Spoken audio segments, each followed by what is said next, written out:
Greetings and salutations, viewers and listeners. Welcome to another episode of Game Break. I am Charles, coming to you today with maybe the final episode of Without Within 2? I don't know. Last time round, we got to see Excelia in action, for better or worse. Did not go the way I saw that go. It did not go the way I expected it to go. But it seems like Vinty took the high road and played nice, so now it's kind of time to see where do we go from here? How will this all end? Let's find out. The morning had come for me to say goodbye to Melbourne. I yawned as I squeezed the hotel toothpaste onto my toothbrush for the last time. Without my phone alarm, no way could I have gotten up at 4 in the morning. It would suck to miss my flight, so I decided to get up nice and early. After brushing my teeth and washing my face, I changed out of my pajamas. I crammed my clothes into the bag, and with that, I was officially done with packing. It might have only been 2 nights, but this hotel still took care of me. I whispered a thank you, as if the room had feelings. Unless I received another grant, I might never have another chance to visit this place. To ensure I left without regret, I should at least take a picture. I pulled the glass door open, stepped onto the veranda, and took out my phone. After flipping the camera, I pointed the screen at my face to take a selfie with those trees behind me as the backdrop. Right as I pressed the snap button, a moth with wings as big as my face fluttered into view. I dove back into the room and slid the glass door closed, but the moth had already flown inside. After circling for a while, the moth landed on the wall for a breather. I better get out of here before it decided to fly around again and make my head its new nest. As I slipped on my shoes and trotted out of the room, I mumbled an apology for whoever had to chase that moth out. While riding the elevator, I unlocked my phone to check how that photo came out. The image looked all blurry because I moved, but for a struggling calligrapher, it would have to suffice. After returning onto ground floor, I walked up to a male staff, standing behind the lobby counter. As I returned my hotel card to him, he asked if I had enjoyed any of the beverages in the fridge. Yeah, like I would have had money for those. No, but thanks for having me. The man smiled. We hope to see you again. With a nod, I walked out of my hotel for the last time. Rather than catching a tram back into the city, I decided to ride a train instead. My last experience before leaving Melbourne, if you would. Hey, not to worry. I checked the map on my phone last night. The walk to Glenferrie Station should only be about 10 minutes long. 10 minutes. Oh no. 20 minutes. 30 minutes. Alright, troll away. When it comes to judging map distances, I still had much to learn. Good thing I came out early, or I might be in danger of missing my flight. It sure was cold in the morning, though. I rubbed my arms in an attempt to warm up. As I strolled, my shoes crushed some of the leaves that littered the pavement. The crunches sounded extra loud in the empty neighborhood, making me sweat a little. When I walked by one of the houses, a dog barked from behind the fence and made me jump. The dog swiped its paws at the bars, looking like it wanted to leap over. I sped away so fast that I might become eligible for the next Olympics. As the sun rose over the rooftops, the sky faded from black to orange. The sunlight warmed me up as I finally made my way to Glenferrie Station. A row of ticket barriers now stood before me. They each came with a scanner that looked similar to the ones installed on the trams. I pressed the Mikey card over one of the scanners. After a beep, the barrier separated and I managed to step through. I descended the flight of stairs and arrived on the station platform. The people waiting here looked half asleep, either yawning or nodding off on their feet. It was way early in the morning after all. The grinding of train wheels diverted my gaze towards the tracks. From the distance came a train with the flat face painted in yellow and blue. The box-shaped carriages looked rather cute, actually. As the train slowed to a stop, I snapped a photo to remember this moment. My picture turned out blurry because those carriages were still in motion, but I saved the image anyway. We are not the best of photographers here. As I waited for the train doors to open, the excitement made me smile. To a newbie traveler, even catching the train felt as thrilling as a unicorn ride. The train had been sitting still for a good 10 seconds, yet the doors remained closed. Were those doors in front of me faulty? Unless I found a way in soon, this train might take off and leave me behind. A businessman walked up to the carriage next to mine. He tapped a circular button under the window and the doors slid open for him to enter. Huh. Now I understand how they worked. I've never seen manually operated doors on trains before, so be nice. To be fair, I've never heard of that either. They've always been just automatic. That's quirky. The doors in front of me also had a glowing button sitting under the window. I gave it a press, and the doors opened up. As I boarded the train, I wondered if I should thank that guy next door for giving me a demo. Oh well, too late. The carriage doors closed, and my train headed for Hawthorne, the next station on this city line. Please tell me you're going in the right direction. My carriage had plenty of vacant seats, so I took one by the window to enjoy the view. As the trees and houses blurred past, a wave of sadness washed over me. I'd only spent 2 days here in Melbourne, but it still hurt to say goodbye. If I reached Excelia status, I could return here anytime I wanted. Perhaps on a jet if the mood struck me. Not just Melbourne, but so many other places waited for me to explore. That should be my goal. 30 minutes later, the train arrived at Southern Cross Station, the place where my journey started. I rose from my seat as the train slowed to a stop. Once again, I needed to press a button in order for doors to open. After alighting from my train, I left the station platform and made my way up to the ticket barriers. I tapped off using the Mikey card for what could be the last time. As I stepped past the open gates, I put the card back into my wallet with a smile.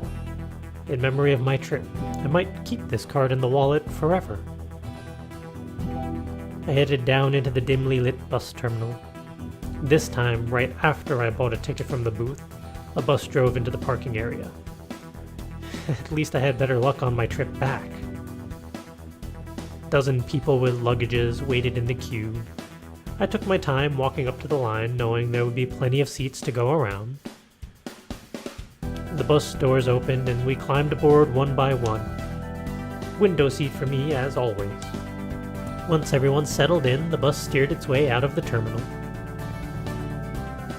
As we drove along a highway, the yellow and white streetlights blinked out, taking a well-deserved rest now that the sun had come up and about. I took out my phone and snapped some more pictures of those yellow taxis that passed by the window. Really wished I could catch a bus back to the city and start this journey over. The bus reached Tullamarine Airport before I could sort out my feelings. Since I only had a backpack on, I could have gotten off right away, but I still waited for everyone else to alight first. With only the driver left on board, I shuffled out the bus at last. No matter how much I stalled, the time for me to fly home was drawing near. Before me stood a line of taxis waiting to pick up passengers from the airport. For a lot of these people, the journey had just begun, and for that, I envied them. Once that I entered the airport, there would be no looking back. I vowed to visit this place next time as an established calligrapher. Thank you for everything, Melbourne. And for now, goodbye. Or not. As soon as I reached the airport, a familiar face greeted me. This time, I knew exactly what I wanted to say. "I'll catch up to you someday, Excelia. Just you watch." Excelia smirked as if to say, "Bring it on." We despised each other for our shared calligraphy passion, yet I also admired her for the same reason. "There's one last thing I've forgotten," Excelia said. She took out her phone and beckoned me over. As soon as I walked up to her, she put a hand onto my shoulder and twirled me around. Can I take a photo with you?" Excelia asked. Just 2 days ago I had asked her the same question, but her guards rejected my request. This time no one would get in our way. "Sure, I'm down."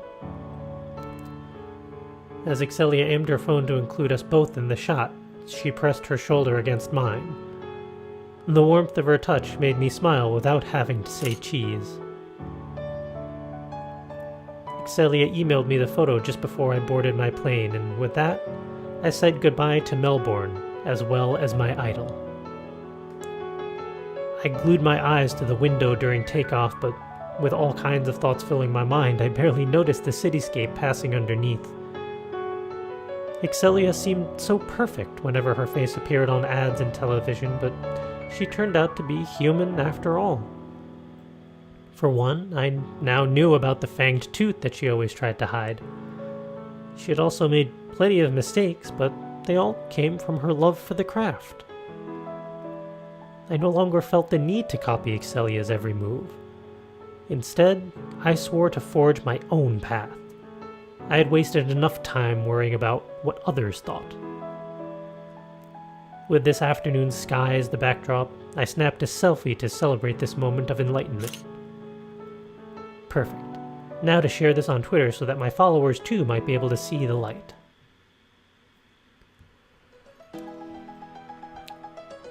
Somehow I had become an internet sensation again. Latest comment.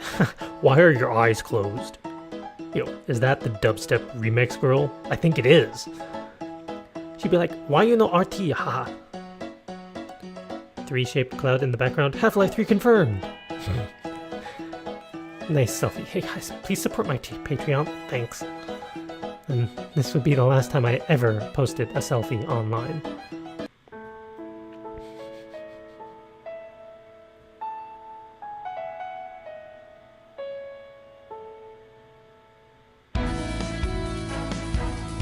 Real video. What?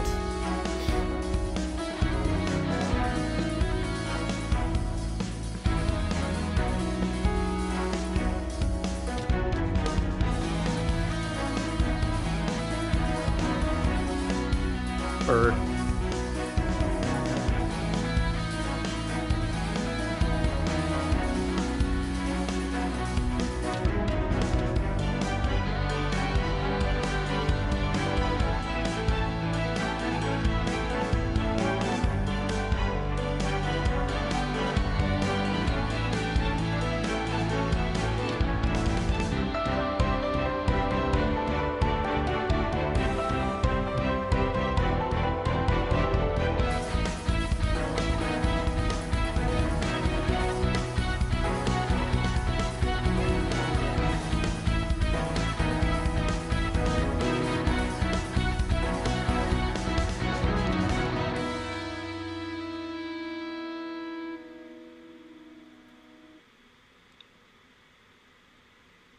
That was adorable.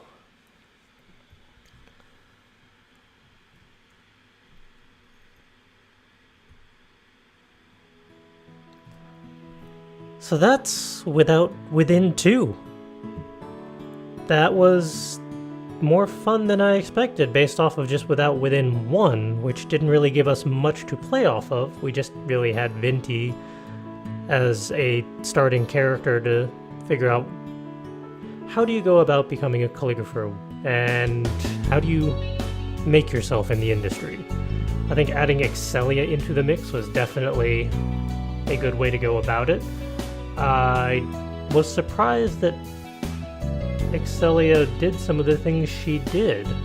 I really didn't think she was going to be not double-crossing so much as kind of putting so many roadblocks in the ways of others. But I guess for some idols out there, that is kind of how it goes down.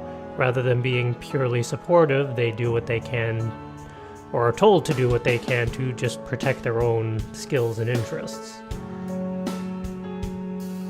So it was interesting to see how Vinty grew just as a character in this one, never mind the first one, because she didn't really grow so much as a character in the first game.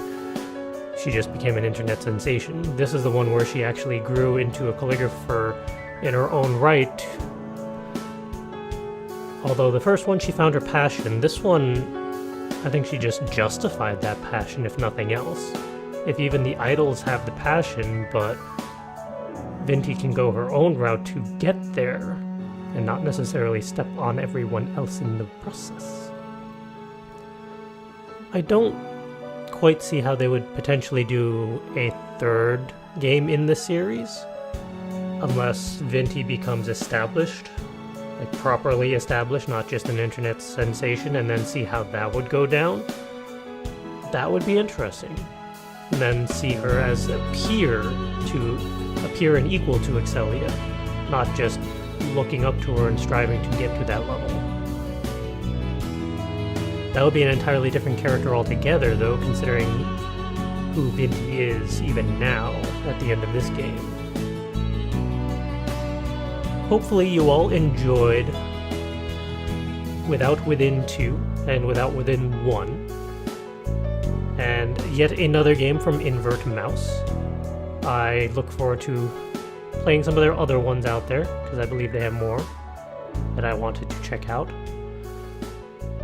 And I guess I will see you all next time for the next visual novel that we are going to play, and I have a whole slew of them. I think I have about 20 still that I want to play through. There's just so many stories out there in visual novel land, and I shall be here to play them all, one story at a time. But until then, it is time to go. Thank you all for joining me. As always, hit that subscribe button so you can be aware of when we post new things.